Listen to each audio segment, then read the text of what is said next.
Welcome to episode 60 of Leading People with me, Jerry Murray.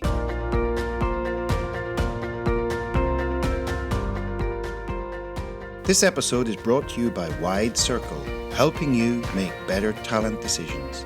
To learn more, visit widecircle.eu. That's WIDECIRCLE.eu.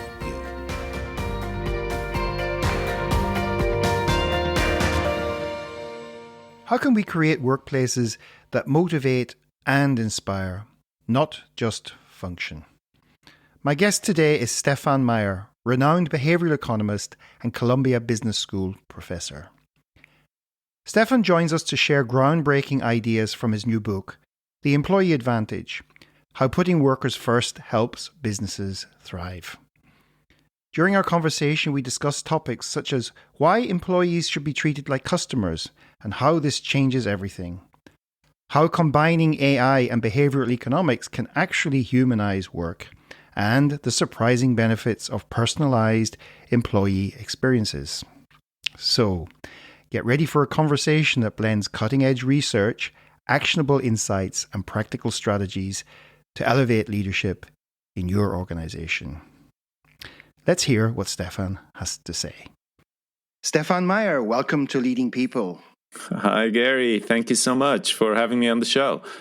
So you've just published a book. It's so new that my copy hasn't arrived yet, but you've sent me a little preview. And we're going to get to that shortly. But first, so that our listeners can get to know you a little bit better, how did you kind of get here? What person, place, or an event that maybe stands out in your journey to where you are today? Or was there like an epiphany moment and then you chose a career in academia? So let's hear a little bit about who Stephan is. Okay, great. So I'm originally from Switzerland, grew up there, did all my studies there. I actually started studying history, so I have a master's in history, and after that, I switched to economics. So I then did a PhD in economics at the University of Zurich. And in my last year of the PhD, I spent some time in London and then about 9 months at Harvard, with a scholarship from the Swiss government that supported me to do that. And then the question was like, what should I do next? And the options I thought were like going to an economics department, becoming an economics professor. Mm-hmm. And I didn't want to do that. Mm-hmm. I loved economics, but I somehow thought like, I'm not sure I want to do that. So I left academia, so to speak. I started working at the Federal Reserve Bank as a behavioral economist in their Center for Behavioral Economics and Decision Making, which was very new. I was the first economist to be hired in that position and in the whole Federal Reserve System here in the US. And while I was there, and I enjoyed it a lot, and while I was there, I was teaching a class at the Kennedy School. And then I figured, actually what I like is professional schools, teaching students who are a little older, who have some experience. I can learn from them. They learn from me. And so that's then when I decided, well, actually, I want to go not to an economics department, but like to a business school where, I can, when I teach, I learn from them as much as they hopefully learn from me. And I can do my scholarly work, but also do teaching and some sort of consulting, talk with leaders, and that's what I find really exciting. And then I joined Columbia Business School in 2008. I came to the US in 2005, and I'm here ever since. In fact, I came to the US for 9 months, so I wanted to stay only 9 months. That was how long the scholarship was: 3 months in London and 9 months in Boston. And that was 2005, and I'm still here. Very good. And actually, I like your philosophy of teaching as an opportunity to learn. I sometimes use the same framing when I walk into the room. And sometimes you get this shock and horror on people's faces for a few seconds going, I thought we were here. I always say to them, there's going to be some amazing stuff happen between you all.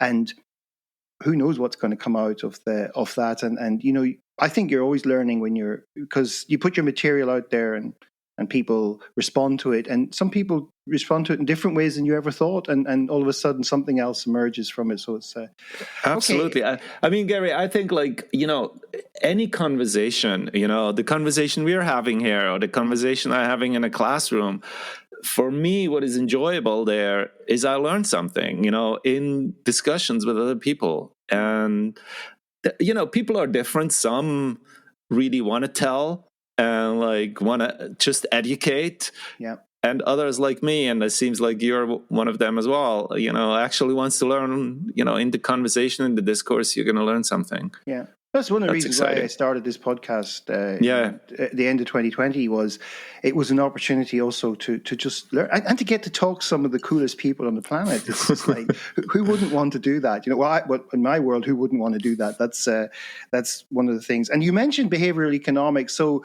I suppose Kahneman popularized this. You've had Dana really popularizing aspects of it. Was it the same when you went into the bank with or is that the sort of sexy side that sells books, what Kahneman and O'Reilly and those guys did, or is it like that when you go into the bank and they say, come on, Stephan, you got to tell us how this stuff works? It was actually pretty exciting at that point. I mean, now it became much more mainstream, which is a good thing, that economics actually figured out that humans are not just machines who calculate their own selfish profits all the time. But when I started, it was a really emerging field. There was not many. In fact, Dan Ariely was a visiting scholar at the Federal Reserve Bank at that point as well. So I worked with him as well back then. And it was really exciting because the bank wanted to figure out, we're building all those models and in the models that then define how we should set interest rates and whatever. In all those models are those superhumans who calculate and are always perfect in making the calculation. So let's figure out what if people are not that perfect? And, from introspection, I can tell you people are not perfect because I'm not. I'm making a lot of mistakes constantly, and I'm not even learning from them. So that really related to me, and it was exciting to bring this to an organization that has so much power and so much influence. Whether I made a difference there, I'm not sure, but I'm hoping that it at least started kind of a conversation to think about humans as humans and not as supercomputers. Yeah. And so for anybody out there listening who hasn't come across behavioral economics, it's certainly worth checking it out. Ariely's work is kind of humorous, predictably irrational. And it was the kind of turning the economic model of rationality on its head. It's full of little anecdotes for anybody who likes to read about these things. But it has become more mainstream, it's, as you say. But that's not what we're here to do today, because what we want to get to now is the book. And for the benefit of our listeners, it's called The Employee Advantage: How Putting Workers First Helps Business Thrive. Okay, so what inspired you to write on this topic, and why write about it now? On Leading People, the goal is to bring you cutting-edge thought leadership from many of the leading thinkers and practitioners in leadership today. Each guest shares their insights, wisdom, and practical advice so we can all get better at bringing out the best in ourselves and others. Please subscribe wherever you get your podcasts and share a link with friends, family, and colleagues. And stay informed by joining our Leading People LinkedIn community of HR leaders and talent professionals. Yeah, thank you so much, Gary. I mean, to be perfectly honest, for the longest time, I didn't want to write a book. In fact, I got an agent, reached out to me and said, do you want to write a book? And I said, well, what does it need to write a book? And it's you have to be really, really passionate about something. And back then I was I'm not.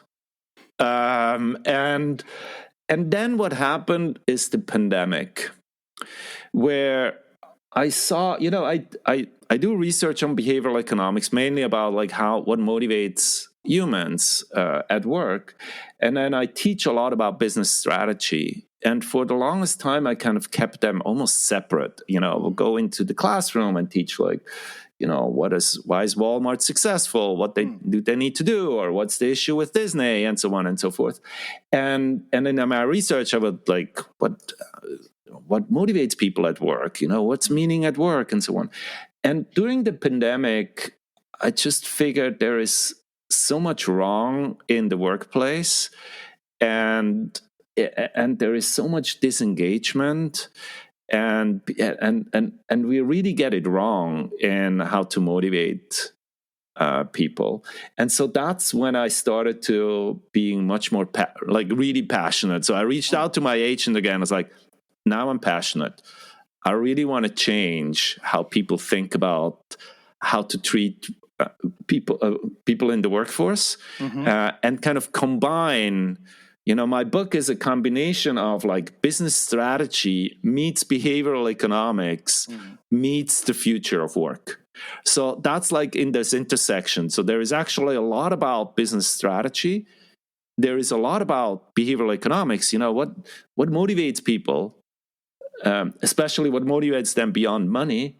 And then there is a lot about technology. So how can our technology help in humanizing work? And I think it's important now because I think it wasn't just a pandemic. Some say like, oh, after the pandemic, quiet quitting and great resignation and whatever, that's like, it's coming back. But I don't think it is. It put a spotlight on, we did for decades, we managed organizations in a certain way. Hybrid work is a good example, where we thought like, that's just how it is. It's like 5 days in the office is like a law of nature almost. And then we figured, actually, no, we can reimagining the world. I mean, I'm not saying that we have to do all remote, but like now it's suddenly we can be open and think about what is actually the right way of managing organization in a way that is engaging, that improves well-being of the workers, and at the same time makes businesses successful. So there's a lot to unpack in that. So I don't know how many hours do we need. No, we'll work with the time we have available here to us. And as you probably will allude to later on, there is no right answer to this at the moment. I mean, I personally have been reading up on the future of work, the academic literature on that since about 2011 or something. I think when Linda Grattan started publishing books about it, hotspots or whatever it was, and did some research myself into it because I was fascinated by it. But the thing a lot of things you conclude is that a lot of people don't know we don't know what the future is going to be like. I kind of liked your quote in the book from Lenin, not John Lennon, the other Lenin.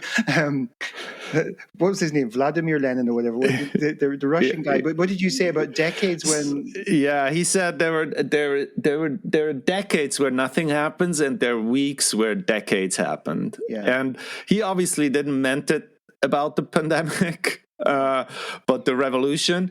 But it feels a little bit like that, where in just a couple of weeks, everything we assumed is right about the workplace, we now have to question. And obviously now with its exponential growth in technology, it's like changing constantly. And as you're absolutely right, what the future is going to bring is unclear. But what I tried to do in the book is to think about, in this human machine interaction, we're over-indexed a lot on machines. We talk a lot about the technology part, and I think we forgot a little bit that in the human machine interact, there is the human part as well. Yeah. This old processor, the oldest processor, the human brain, is like an important part, and we need to understand how the human brain works in order to understand how can we make human machine interaction actually work well. So let's get into this. You in the book you argue that companies should put the employees at the forefront, and yet I mean, we hear this a lot, and we hear this concept that employees are assets. And I've had conversations with people saying, when you reduce a human being to an asset, you're kind of missing the point. But don't, is that not what everybody's kind of saying anyway? And how is this different now, the way you've looked at this? Yeah. Thank you so much. I absolutely true. I've never met an executive who doesn't say their employees or their workforce is their most important. Often they use the word asset or like this is our winning whatever. Now, if that were true, I don't think we would need my book. However, I don't think it's actually true. And you see that if you look at engagement levels across the world, or if you look in the US, according to Gallup, about 65% of workers are disengaged at work. Worldwide, it's even higher. It's like 85%. So we're clearly not doing something right. The other thing is an indicator of maybe the employees are not the most important asset is like what I did in some of my research. I looked at, how important are employees and how important are customers to executives. Because I also never met somebody who says like the customers are not important. But when you actually look how often they talk about customers versus employees, they talk about 10 times more on average about customers. And when executives talk about customers, they use words like, opportunities and growth. And when they talk about employees, it's like costs, risk. And so I do think we need kind of a mindset shift to think about our employees different. And, I use in the book a lot, talk about like the employees should be the new customers. And when you think about customers, for hundreds of years, organizations would say customers are important.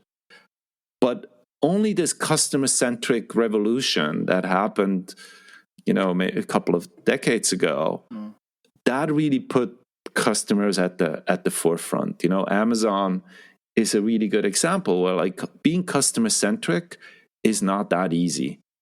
And only those who are obsessed with doing so are going to be successful. And I'm arguing that's the same for employees. Just saying that the employee is important or might be more important to us is not cutting it. You actually have to be obsessed with the employee and their experience in order to be successful.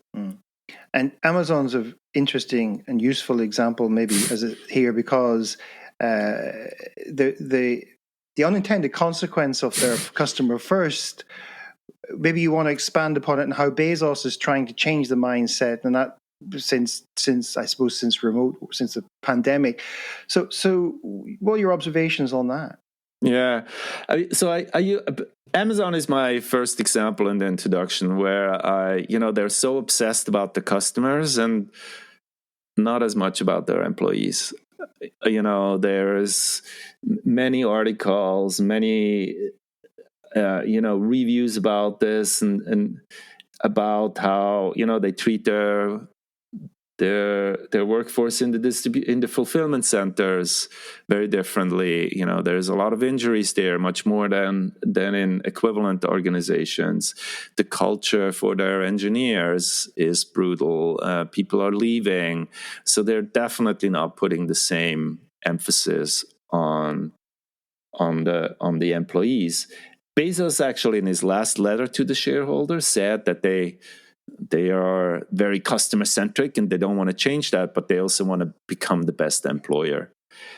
And that's kind of where I'll leave it at the introduction and say, like, what does that mean? How do you become the best employer? Now, Amazon, I'm not sure they actually achieved the goal to be the best employer yet. Let's be hopeful. But, the 5 days to, the just recently announced policy that everybody has to be back in the office 5 days a week shows me that I'm not sure they really are there. mean, I can understand they want people in the warehouse 7 days a week. Yes. Because otherwise the packages can't True. can't go anywhere, and there's certain roles. This is becoming an interesting topic of debate. This kind of very digital black and white way of saying in office or out of office, we'll just come up with a rule. If you've come across Linda Grattan's book on redesigning work, she'll say it's just not as simple as that. You need to look at what the outcomes are, the outputs that would get those outcomes, and then what is the nature of the work people are doing. You can still have some rules, but to have this just very black and white way of dealing with it, it's a cop-out in many ways. It's just like, we need to make a decision on this. We'll just decide one way or the other, and not really thinking through. But this doesn't surprise us in business. There's an awful lot of stuff goes on in business that then only gets thought through after things go wrong. So, that's right. Yeah, I mean, what is difficult about the remote work, and I'm definitely a proponent of like a hybrid version.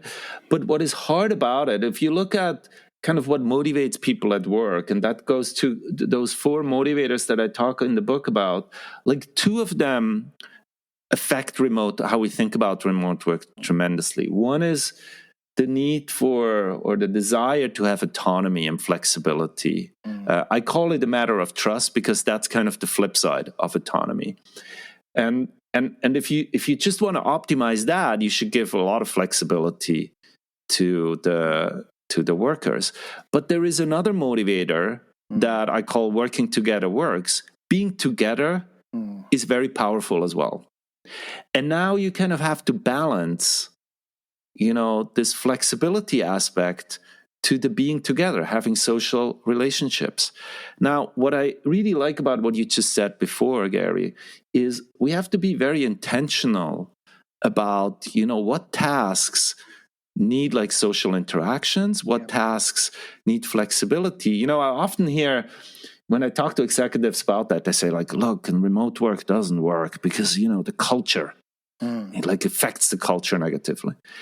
And then I tell them, look, I think like before the pandemic, when we were all in the office, my guess is like 50% of workplaces had toxic work culture. Just because we're together doesn't make it great. In fact, when you're together, you can be much more microaggressive and like that. So you have to be very, very intentional about this. You can aim the stapler, you can aim it at somebody in an office. Now, and I know this sounds very, very.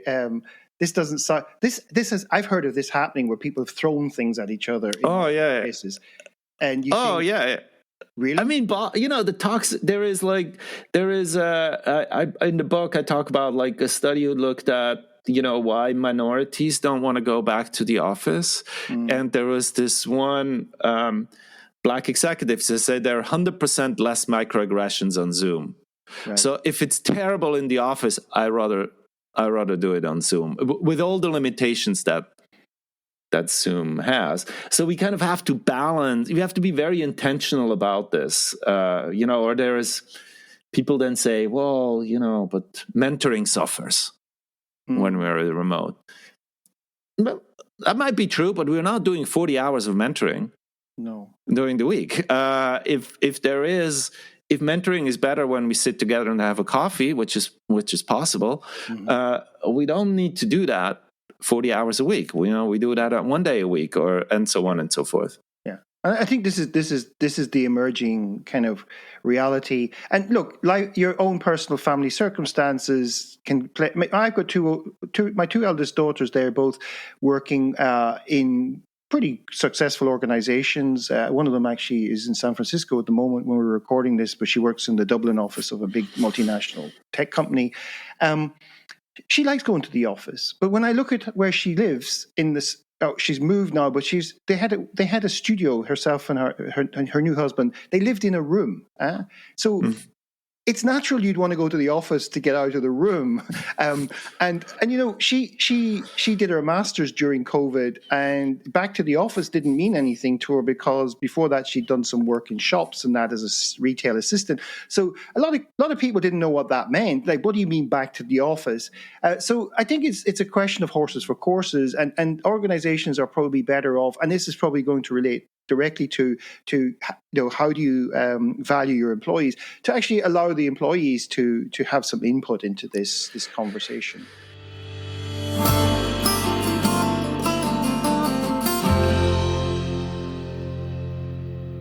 Coming up, Stephan dives into how AI can personalize work to keep employees motivated and productive. Plus, why treating employees like customers could be the secret to organizational success. So stay tuned for more insights that could reshape your leadership approach. Now, back to our conversation. Absolutely. I mean, there is like a lot of what I think is critically important in putting employees first is getting their input. And we're doing a pretty bad job in that. And again, I think it's useful to think about what we do with customers. Mm-hmm. If you ask a marketing executive, mm-hmm. Is it a good idea to ask your customer once a year how they're doing? Mm-hmm. They would laugh their asses off. There's of course not. We need constant feedback and focus group and customer insight. That's the whole game. I mean, how can you otherwise design the right customer experience? Now, turns out in most organizations ask their employees once a year in the annual employee survey how they're doing, and then ignore it. And everybody knows it, so nobody participates in the first place. And that's what we're doing there. So there is no involvement as much as they should be. And I think you're absolutely right, Gary.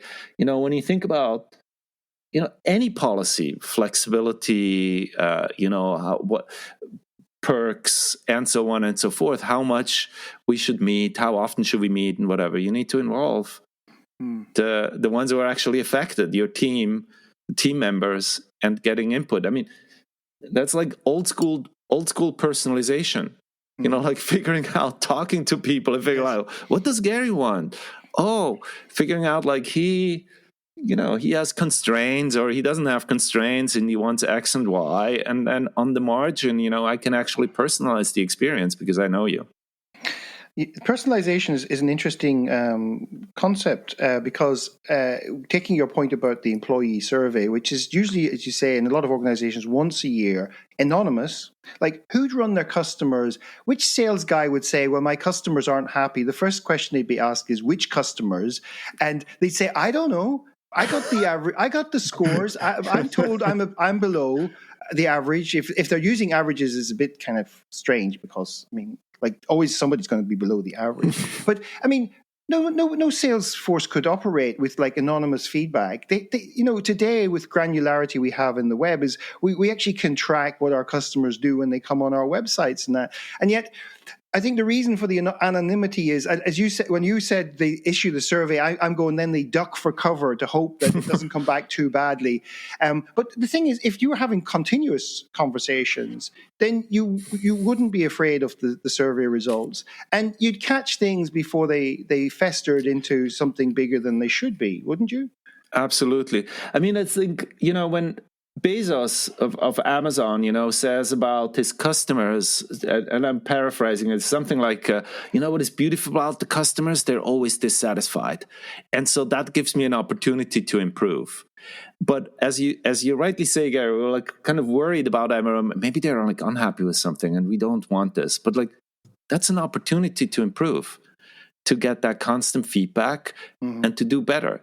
And if we take it seriously, and I think that's an important part of kind of involving employees, and taps then directly into some of the human motivation, what actually motivates people. They want to be empowered, they want to be heard, they want to have impact, and that's a way to create that impact. Right. So this probably segues nicely into this notion you have in the book about that employees are the new customers.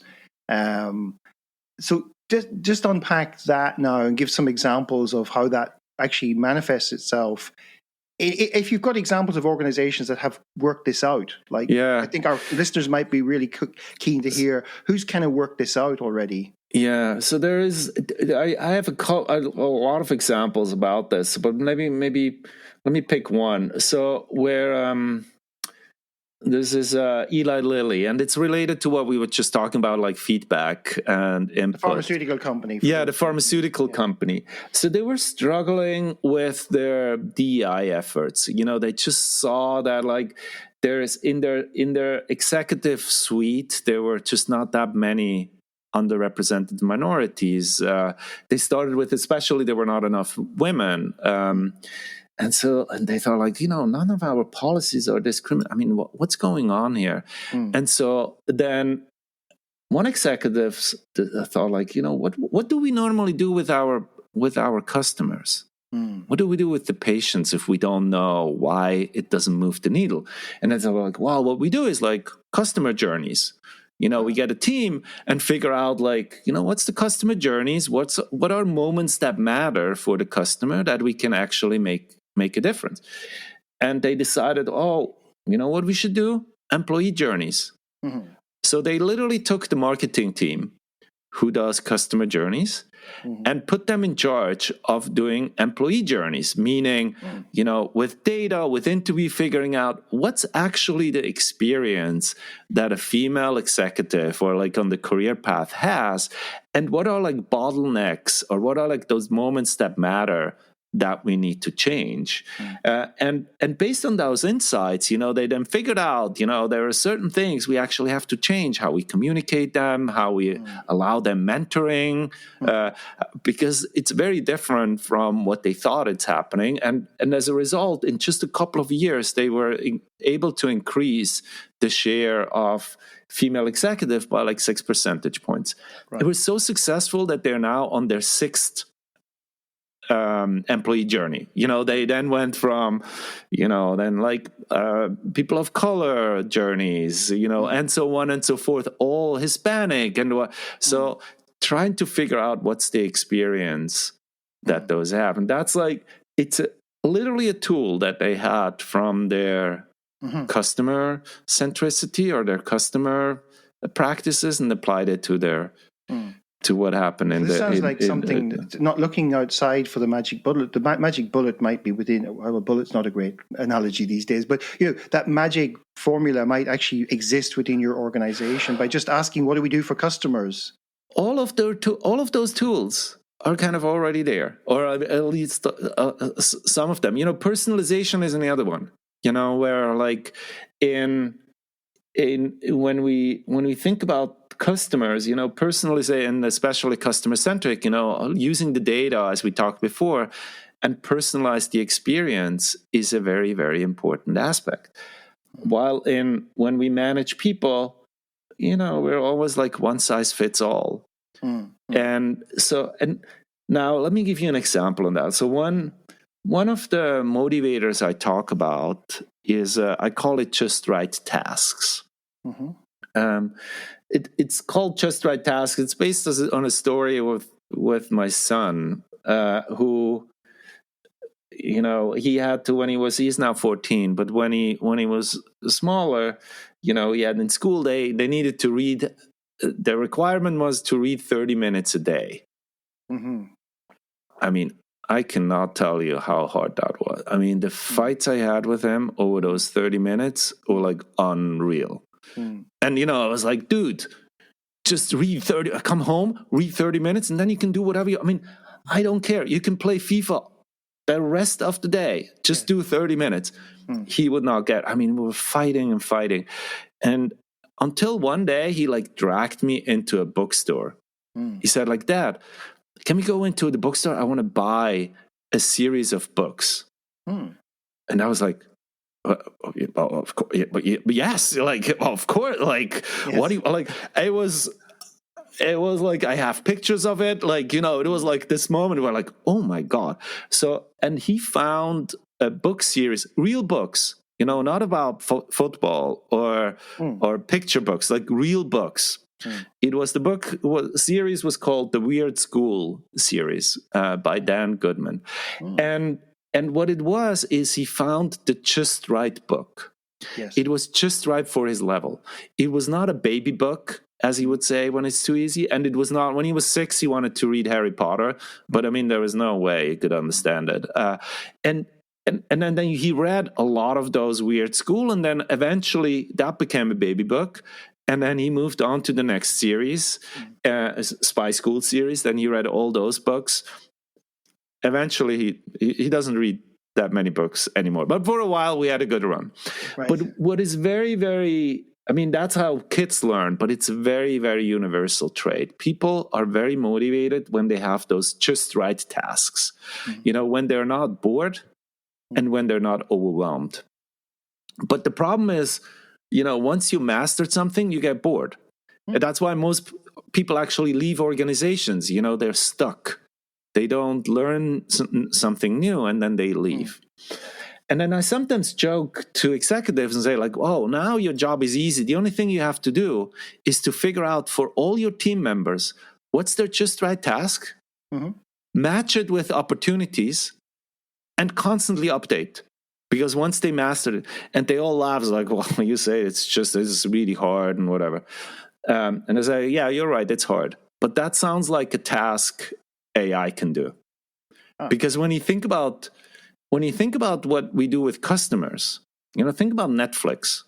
What Netflix does is figure out, what does Stephan actually watch right now? And then they show me more of that stuff. But once they figured out, well, actually, I've had a good run watching nature documentaries, and then I'm a little sick of this.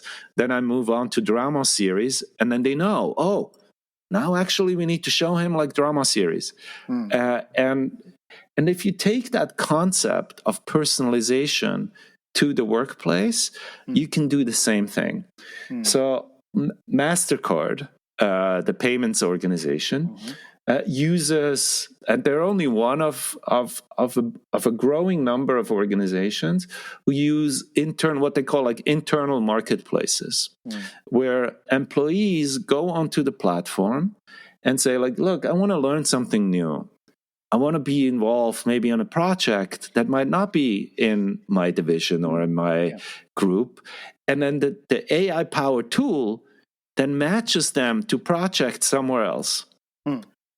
Updates the skills, because now I worked like 2 months also on a project which has like social media or is an AI, whatever, or Gen AI project, whatever.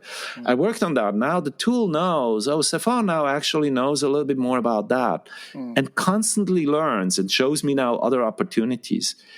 The result is that, I as an employee, and we might be in the same team, we might have the same job titles, but because you were on the platform a little earlier, or you expressed some other, preferences of learning other skills, we actually learn kind of in a very personal way. And that's a tool that comes directly from how we think personalization for customers and applies it to the workplace. Yeah, it strikes me, because you're talking, what you kind of alluding to there at one stage was the work by Mihai Csikszentmihalyi on flow and how you balance the challenge. But it's kind of conceivable that an AI can learn those principles and even be able to interact with somebody and say, it seems like this is stretching you too much. Do you need help, or do you have the resources to meet the challenge? So it does seem that, although having said that, a lot of executives out there don't know about that work, so they don't understand some of that research that was done over the years, which is very, very useful when you talk about just right. Yes. And motivation.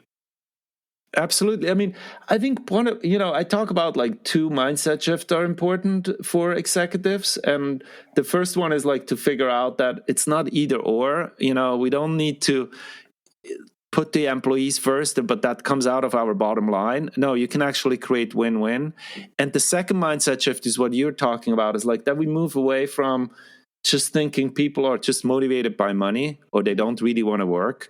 But there is actually, people get flow or intrinsically motivated. There is actually something that motivates people at work beyond money. And now we need to optimize or think about how can we create a workplace that takes those human motivation into account and humanizes it. And it's hard. It's not so easy to do that, but like hard is good. Hard in business is good because it's hard to copy then. If it's easy, then like everybody does it. I call those in the book ping pong table solutions. If it sounds too easy to be true, it's probably too easy to be true. And so that it needs like hard work, and that, what do you say, like kind of a mindset shift, and that the executives actually understand, what really motivates people at work. You use on this whole thing about motivation. First observation is, when did McGregor talk about theory X and Y? Was it the 50s or something like that? We don't seem to have moved a lot on some points on that one. And then you talk about this really interesting idea compared to the customer who's willing to buy. You talk about willing to, is that right? Willing to buy? Willing to supply. So, yes. Tell us how you've arrived at this concept and what it means. Okay. Yeah. So this is like a basic strategy tool that we teach to our students. So what it means is like, how do you create value? In order to be profitable, you have to differentiate from the competition. And that's where customer centricity kicks in. We need to differentiate. We need to provide a better customer experience than what the competition does. If you think about customer centricity, it's not lowering the price. Customer centricity is like increasing what I call the willingness to pay. Increasing kind of what they would the maximum they would be willing to pay, and as a result, you can actually increase the price. Because you have a higher willingness to pay than your competitors, and they really love the experience that you have with you, and then they're actually willing to pay a little more. When we think about, but if you create value, if you're in the business, there is like the customers, and then there is the suppliers. Labor, is one of the biggest suppliers. They supply, workers supply labor. Now, when we think about employees, we often think about, and employee centricity, I often think we have to increase the wage. But the equivalent of willingness to pay, the customer experience, is the employee experience. Why would I want to work in an organization? Now, wage is one, but there's many, many other aspects. And if I as an organization improve the employee experience, the cost per unit might actually go down. People are more productive because they're more motivated. They become more innovative. They're actually less likely to leave, which has a direct cost implication. And they're actually nice to customers. So there is I don't think there is any organization who has happy customers who doesn't have happy employees. If you have miserable employees and they interact with your customer, the customer experience sucks as well. So there are many benefits of like lowering the willingness to supply or like improving the employee experience that actually leads to more profits for the organization as a result. I mean, and if you take the analogy of the customer, you tend to listen to what your customer is. Well, they don't become customers unless you listen to it. Particularly if you're doing anything that involves a few interactions, they just don't become customers unless they feel that you understand their pains and their gains and what they're trying to do every day. I mean, the work of the guys in Switzerland, the strategizer, it's not rocket science what they came up with. But they said, look, if you want to understand your customer, you need to know what they're trying to get done, what the frustrations they have are, what some of the upsides they're trying to achieve, and then see, can you get your product or service to help them with that? And that involves conversations and listening and trying to figure out if you can help solve these problems. So do we have an equivalent in the employee space? Because that's I mean, do you have an example of somebody who's really trying their best to look at the willingness to supply? I think there are now a couple of organizations who really, I mean, very few call it willingness to supply, but they call it like, how can we improve the employee experience? And as you said, listening, understanding what motivates them is critically important, and then tailor it everything around, what makes them happy. Like when I talk, Eli Lilly, as I mentioned, is one example who does that, but there are many, many others. It's, you mentioned, Gary, that you worked at DHL Express, who were actually, after the pandemic for 2 years, like number one employer in the world on the best place to work ranking. And the history behind that comes from a downsizing in the United States, above all places, where they decided, Ken Allen decided to, he said he kind of had to disguise what he was doing, but basically the long and short of it is he decided to invest in the employees. And he did such a good job. He was asked to take over Express. Ken was a colleague. He was running the Middle East when I was there. Now he's asked to take over the whole company, and he says, "I'm going to replicate the model of how I turned the US around." And they were making, I think it was a 1.3 EBITDA loss. And 2 years later or 3 years later, they were up at 1.9 EBITDA profit. And he did that. Of course, there was some pain along the way, but a lot of it was about, we need to invest. Every one of our people has to feel that they're important, because the customer, this is the day-to-day reality of our customers. They created a passport system. And Ken he's retired now, but Ken used to, when he'd come to the country offices, he would walk in through the back door if there was a sorting facility, and he'd chat to the couriers and the sorting guys and say, "How's life here?" And depending on what he heard, that might shape the conversation with the leadership team, who would have spent weeks preparing the PowerPoints to impress him. But he would walk in through the back door and say, "Hey guys, what's it like working here?" Yeah. And I worked at the company, and I'd say that philosophy was always under the surface. There were times, I'd say, when my period there, where it might not have been as pleasant as it turned out to be. But you can't deny the ratings they've got internationally for the best place to work. I mean, exactly. They're doing fantastic work, and kind of, if you think about it, it's very much a customer. Exactly as you said. Listening, investing, making sure that they're trained right.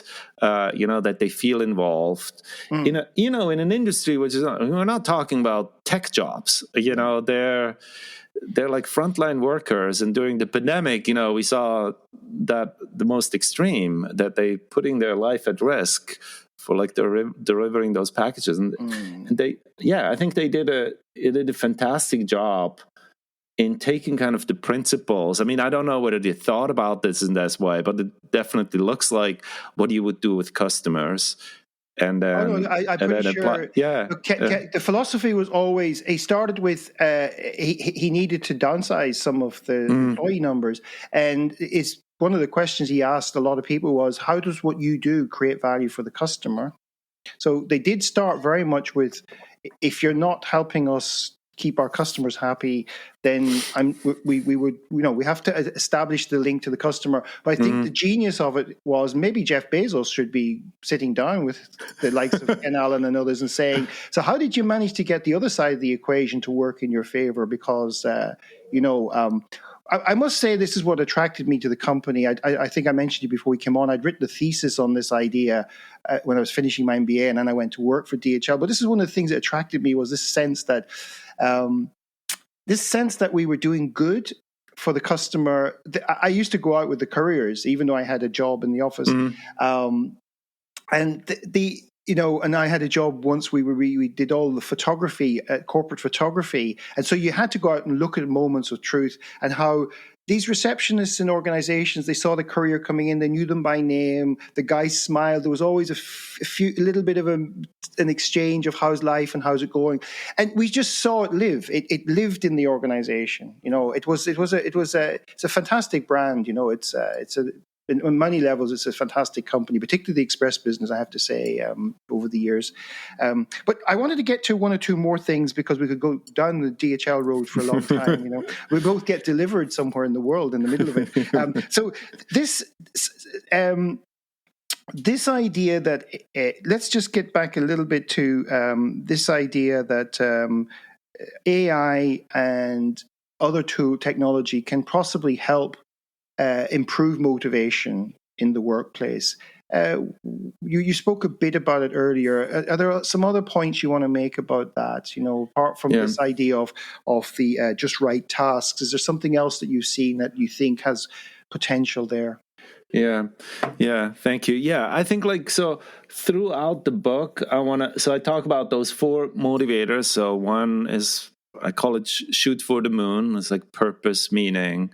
Then this autonomy, or I call it a matter of trust. Then there's those just right tasks. And the 4th one is working together works, kind of social relationships. And in all of them, you can think about how can you use AI not to destroy them, but actually, enhance the motivators. And it's easy to destroy, with surveillance technology, for example, it's an amazing way to know exactly what people do and the perfect way to destroy motivation and trust at its source. But there is ways to actually improve the motivation. So think about meaningful meaning and purposeful jobs and people do a lot of tasks that are stupid, that are tasks for tasks way. And what it often does is they don't have enough time to actually do the more impactful, meaningful tasks. Now AI tools can actually help with that. So I'm writing a case now and write about a book about Morgan Stanley financial advisors. Yeah. When you think about what a financial advisor, again, not thinking jobs, but tasks, think what tasks do they do? I guess they get up in the morning, have a coffee. I hope eventually they take a shower. And then they read the news, figure out what's changing in the market, what are new trends. Then they look at the portfolio of their clients, figure out what they do. Then they have lunch with a client. Then they send them an email, blah, blah, blah, blah, blah, and so on. Now, when you then think about what can the machine do better, then a lot of the tasks it can actually do better. They don't get up and start reading. They already read everything. They already analyzed what does Stephan and Gary actually want to, what's their portfolio, what should I suggest them to rebalance, and so on and so forth. And so Morgan Stanley, what they can't do that well is playing golf and having lunch. No. Or not yet, at least. And so Morgan Stanley figured out, we can probably help our financial advisors to some of the more routine tasks with a tool, with an AI-powered tool, in order to free up capacity that they can do more of the having conversations with clients. And so as a result, and they implemented in a very human-centric way because they were aware, financial advisors are probably worried. I come with a tool and they was do they want to replace me? Or I don't know how to work that tool. But they did it in a smart way so that it actually frees up capacity and they can actually do more meaningful work as a result. So that's one example. Or social relationships. Is another one where a lot of conflicts we're having in the workplace is about communication. I'm not using the right words. I'm not it would be amazing if everybody had a human coach, but that's impossible. It's very difficult to scale. And an AI coach, that's doable. It might be not as good as a human coach, but it's better than having no coach at all. And that might improve kind of the social, or what I call working together works, kind of having the right culture, having the right interactions. So for all those motivators, we can then think about, like, how do we actually enhance the motivators? And in the book, I talk a lot about, like, how to humanize it, low tech and high tech. How can we use those to actually make those, humanize the work more and make it more engaging and more motivating? Okay. I was just had this thought that golf course membership goes up wherever there's a Morgan Stanley office these days. But listen, coming to the end, Stephan, it's been good fun. The title of this and the theme of this podcast is leading people. So what sort of, have you got like 2 or 3 tips for leaders for this mindset shift? What are some of the things or insights that you'd like both leaders and our audience to take away from before they read the book, of course, because they will have to read the book to get the rest. But they have to read the book to get like the amazing insights. I think, well, there are like 3 things that are like top of my mind. One is like, read, if you think about employees as customers, that already gives you like a good way of starting to, think about, like, what do we do with our customers that we probably should do with our employees? And we talked about a bunch of those techniques during this podcast. Another one is then, to personalize kind of the experience and thinking about how do we personalize. And one is the old school personalization is to actually talk to people, involve them and listen to them. And then there is also ways to using technology to do that on scale as well. And the last, I think, has to do with the technology piece, like thinking very carefully about, like, not to destroy the human motivation by using technology, but actually enhancing it. And that's a very good, I think, a good start. In the book, I talk about other aspects of it, but like that's basically how it follows the book, is that the first part is about how we think strategically about this. The second is about behavioral economics, basically, what motivates people and how can we use that. And the third is about this very extreme personalization, I call it like workforce of one, from like segment of one from the marketing concept. And I hope that as a result, we can actually create more engaging, motivating workplaces that not only help the employees, but as the organizations as well.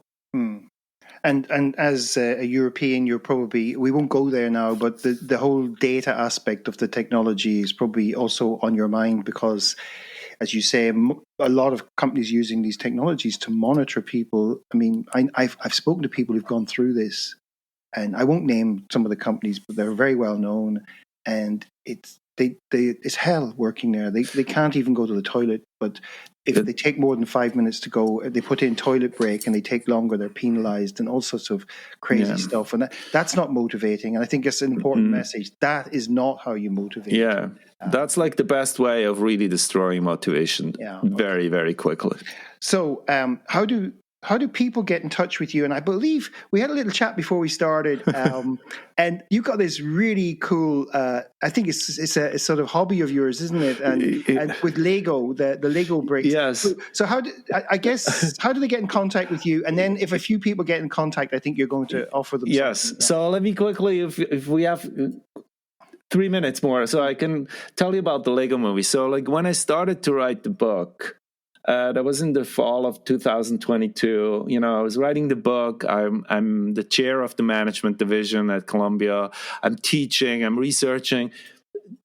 I was stressed out, so I needed something to like calm me down.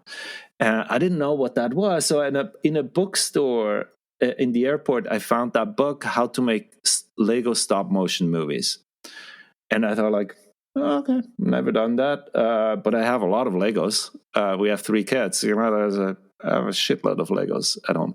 So I bought the book and embarked on this journey of making stop-motion Lego movies about the book and concepts in the book. Now, it's very meditative. If you ever made stop-motion movies, you have to move those little guys like frame by frame. It's like you can't think about anything else. It's all handmade. And so I started to make those movies, and I have a newsletter that comes out monthly, and every time I release the newsletter, it has a little movie stop motion. So there's like, guys who make yoga, and then it's about wellness in the office, or like remote work, and there's the guy who works remotely, and so on and so forth. So on my webpage, stephanmeier.com, there is at the bottom, there is a link to the brick by brick, the employee advantage brick by brick. So you can connect there through the newsletter or also to LinkedIn. So what I can offer is like, for the first, so let me show this. I have like little Lego books. This is my book cover here. And the guy here has like the red mug and the book cover. So for the first people who like contact me on LinkedIn, let's do the first 5. I can send them a little, I call it the fan.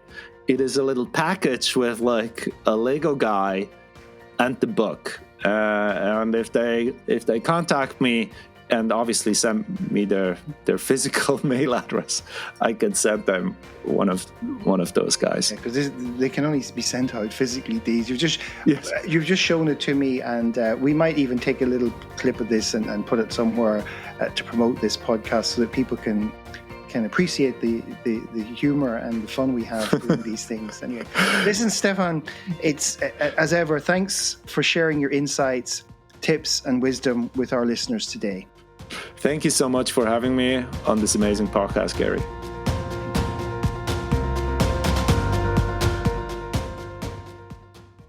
Next time on Leading People. When I talk about workaholism, it's not just about hours worked. It's about what's driving those hours. And so I like to talk about it as a compulsion to work that drives people to work excessively.